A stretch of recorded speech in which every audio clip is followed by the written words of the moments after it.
తెలంగాణ మంత్రి తుమ్మల నాగేశ్వరరావు కీలక వ్యాఖ్యలు చేశారు. చేనేత కార్మికుల జీవితాల్లో వెలుగులు నింపేందుకు తమ ప్రభుత్వం కృషి చేస్తోందని చెప్పారు. భారతీయ సంస్కృతి సంప్రదాయాలకు చేనేత రంగం ప్రతీకగా నిలుస్తోందని అన్నారు.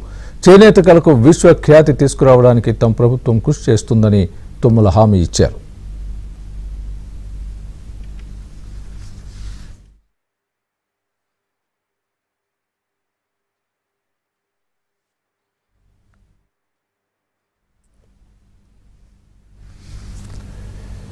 హైదరాబాద్ నక్లెస్ రోడ్ పీపుల్స్ ప్లాజాలో నిర్వహించిన జాతీయ చేనేత దినోత్సవంలో ఆయన మాట్లాడారు.